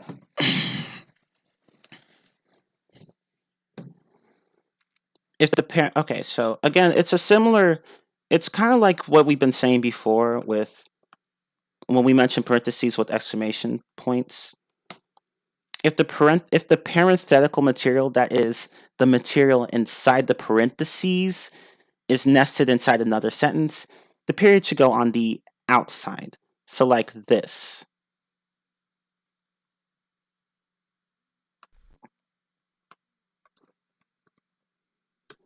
Charlie barked wildly when he caught the scent of fresh bacon, his favorite. And his favorite part is put into parentheses, but the period here is actually not part of the parentheses here, because that's really not a complete sentence. It's not a separate, nor is it separate from the rest of the sentence. Like, it's in parentheses, yeah, but it's not it's not separate from the rest of the sentence, so it doesn't really need a period of its own.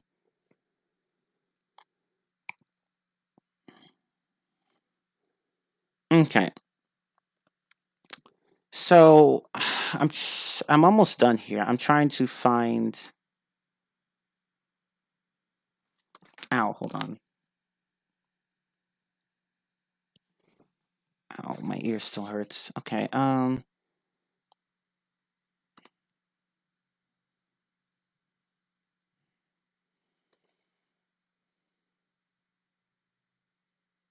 Oh, there's another thing I need to mention. One last thing.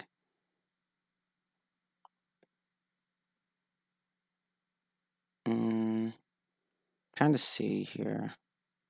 Abbreviations. That's what I should talk about. And then I'll stop, because I can't think of anything else to talk about.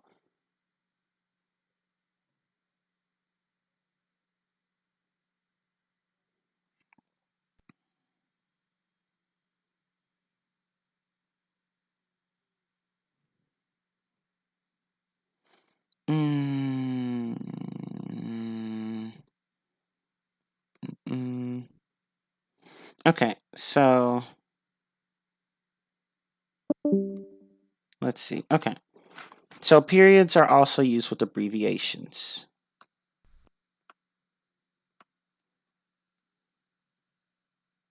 Yeah, exactly. Punctuation makes English bearable. Without punctuation, and that's actually a good point. Thank you for telling me that, because I will show you guys how obnoxious something can be without punctuation. But anyway, periods are also used with abbreviations. So, for example,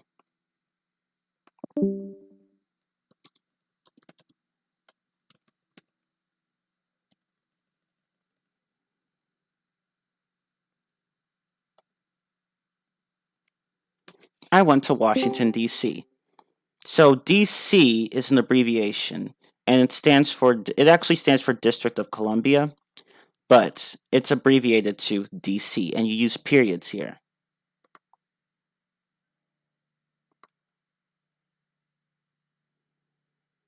And District of Columbia, that's what it stands for. I believe that's what it stands for. Let me check really fast.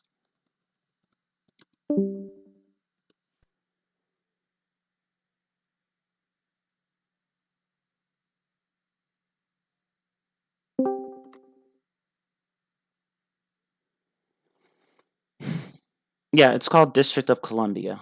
So, anyway. And if the abbreviation ends the sentence, like in my example here, I went to Washington, D.C., then you don't need another period after the abbreviation. So please do not do this. And let me show you what you shouldn't do. District of Columbia. But yeah, that's basically what it is.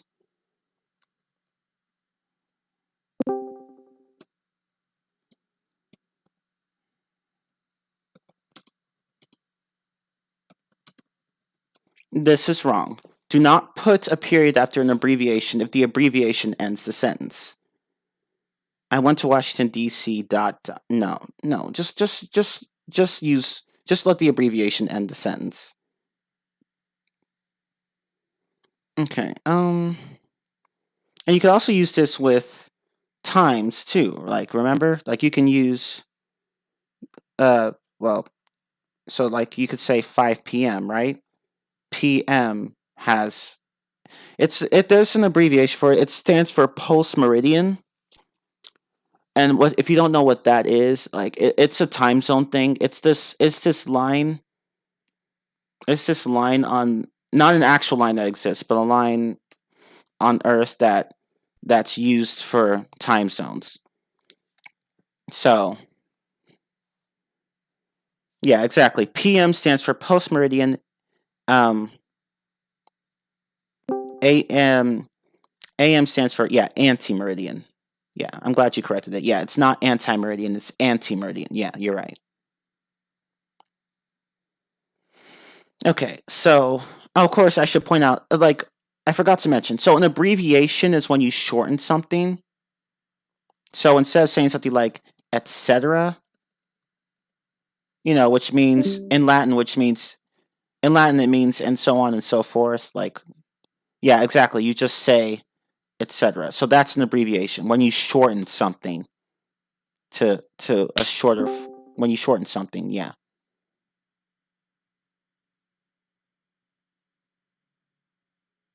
Okay. So, but yeah. But anyway, again, don't if abbreviations end sentences, don't put a period after them. But if they don't end sentences, then you don't have to worry about them because either way, you're not going to put in an extra period.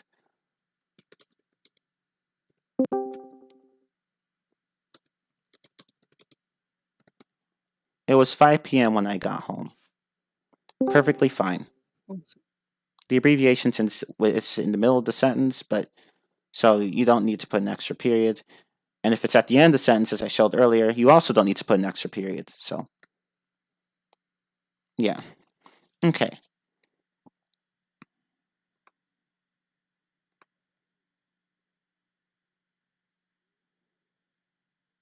Okay. And you could also do this, technically. Where you could have an abbreviation at to be in the middle of the sentence and at the end of the sentence. So like this. Arrive at 5:30 p.m. to get a seat for the concert. It begins at 6 p.m. So that works.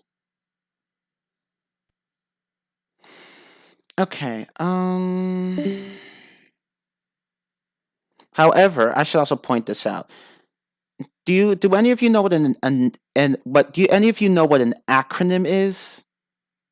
It's a special type of abbreviation, but it's see it's used to represent a larger set of words. So for example, FBI would stand for Federal Bureau I can't spell today. Investigation. So that's what an acronym is. So let me type it. An acronym. So it's a special kind of abbreviation.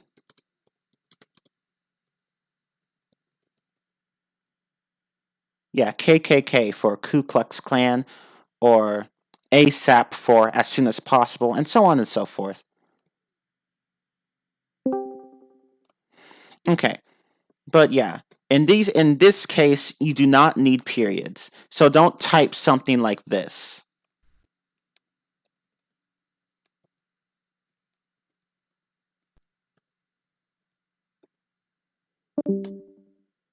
Or maybe that is correct. No, I don't think that's correct. I mean, there are some cases where you could use periods with these, but normally, no. But you could say this. You could say either this, USA, or this, U.S.A. Yeah, and you can even just write it in lowercase, ASAP. But I don't think you'd use it with the period. I mean, I'm not sure if you could. Normally we don't. So I would just say no. You don't use it with the period. But you could say USA or U.S.A. So there are times where you could use dots, but not use dots. Okay. How can you differentiate special abbreviations from regular ones? It just comes with practice. Like if you see them a lot in writing, you'll just know which ones require periods and which ones don't. So you're just gonna. It's just something you'll have to get used to. It's not too hard to figure out the logic. So yeah, exactly. It depends. Okay.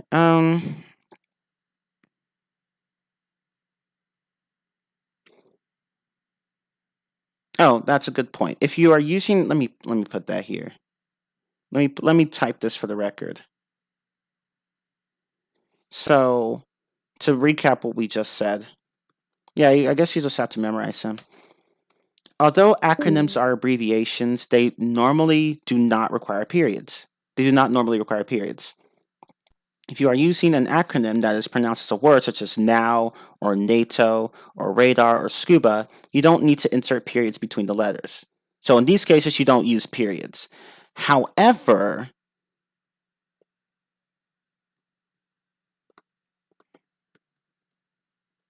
if you are using an acronym that is pronounced by speaking the letters individually, so not as a whole word, you may or may not need to use periods between the letters. So some examples include FBI, which can be with or without, used with or without periods. NBA, well, no periods. NCAA, again, no periods. NAACP, I think that one could go either way. I can't remember. USA, again, either way. And UNICEF, either way. So it depends. So again, at this point, you're just going to have to memorize what's used with what. But yeah, I think that's all I want to talk about with regard to periods.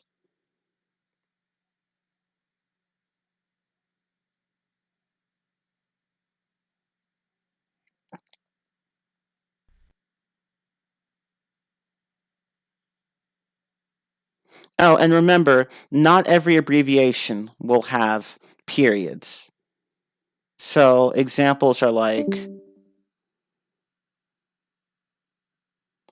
so let me point that out here. Many scientific and technical abbreviations are formed without periods, even if when they are lowercase or mixed case, like kilohertz, that's one, or RPM for revolutions per minute, or yeah, or pounds, like that. Yeah, exactly. Well, actually, in that case, well, no, I don't think you need. Actually, that one's a funny case. Yeah, actually, no, you don't need a period after pounds. You're right. Or you could say Na for sodium, and it's Na because sodium has a Latin name named it's natrium, so that's why you have the Na there. Some of these elements have Latin names as symbols, but anyway, and of course, units of measurement, like as I just mentioned, kilograms. I'm sorry. Oh, kilograms. Yeah, kilograms, kilohertz, RPM, pounds, so on and so forth. These don't need periods either.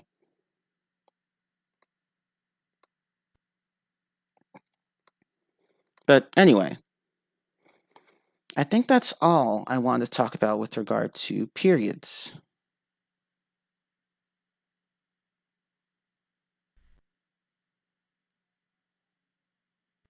Oh, and of course this, and one more thing. There's one more thing I should mention, but I think one more thing I should mention, and it's really fast. Like I think, and it's something that you guys pretty much already know, but I need to emphasize it just to make sure you know. If the quoted material itself ends with a question mark or exclamation point, don't use a period. So this is correct, and this is not.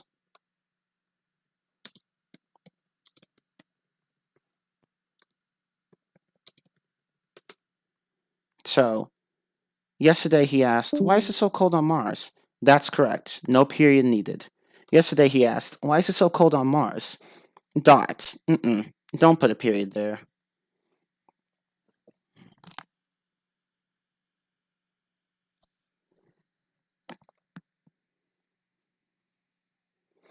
And I should also point out that you might have heard period and full stop used to indicate, like, when you're speaking, you use it to indicate a sense of finality. So, for example, you could say, just so you guys know, you could say, "We are not doing this today, period," or "He is not going there, full stop."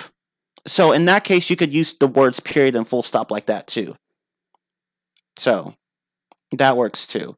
But I just wanted to mention that, like, sometimes people will use either word to indicate that they are done talking about a topic.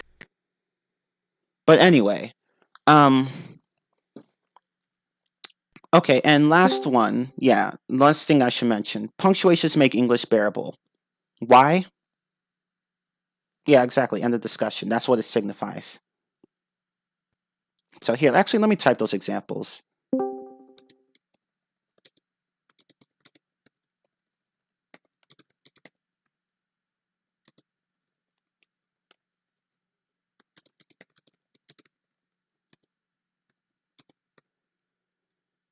I mean, and you can make here, let me show you. I believe you can do it. You can put the period part and full stop part by itself, or make it part of the other sentence. A part of the sentence. So you could say, "We are not doing this today, period," or "He is not going there, full stop." So again, it's like it's basically end of discussion. Okay. So now the last thing I should mention. Let me copy what someone typed up there.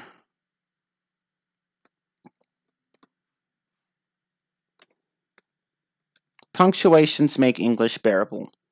Please use punctuation whenever you can. And if it's like an informal setting, like if you're texting someone or typing on the form or whatever, I don't really care if you don't use perfect grammar or punctuation, but at least use enough punctuation so that people can understand what the heck you're actually saying. So, for example, like, can you read here? Let me show you an example.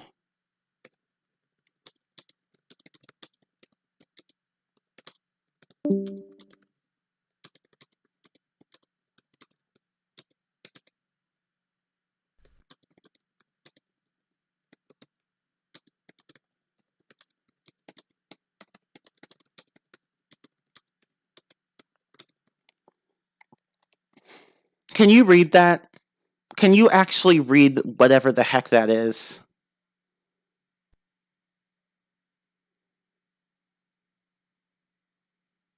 Yeah, exactly. You say it when you want to end the conversation. Yeah. Basically, it just means we're done. But yeah, but anyway, can you read what I just typed there? I mean, you can, sure. I'm sure you can understand.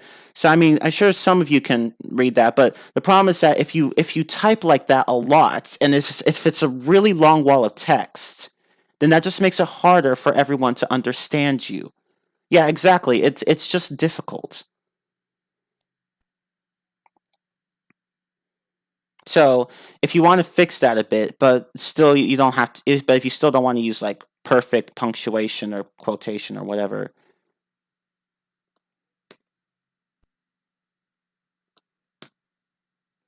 let's fix that.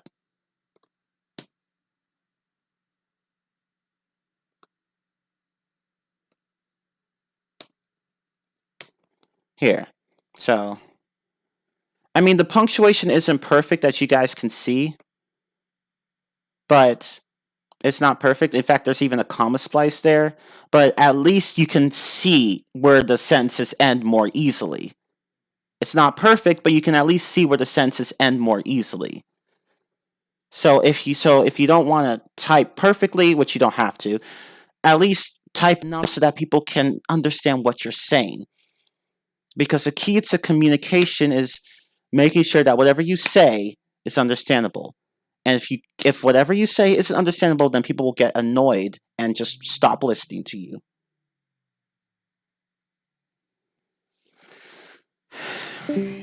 But anyway, that's all I wanted to say. But anyway, the point is that punctuation makes English readable. Without punctuation, you have absolutely no idea. You would have absolutely no idea where a sentence ends or where one begins or anything like that. Oh, you don't need you need a comma after yesterday? Actually, in this case, I think it's optional because I've seen it with or without a comma. Honestly, but yeah, I guess you could. I don't think it's necessary, but you can. It depends. I think it just depends on the word. With yesterday, I think it could be either one. It could be either case. But anyway. But anyway, punctuation makes English readable. Do not neglect to use it. Okay, so that's really the end of this lesson. I know it's gone on for quite a bit, but oh, like we hit 2 hours. So that should be all the basics of punctuation. So we talked about semicolons, um, semicolons, colons, periods, question marks, and exclamation marks. So these are the things we talked about. Oh, I'm happy to have helped you all. But yeah, that's the end of that. For some reason, my throat's starting to feel a little dry, so I'm going to end the lesson soon. But that's really the end of that. And again, I will post this. Actually, posted a video of my last lesson just before the class started, so that's up. The one about commas. And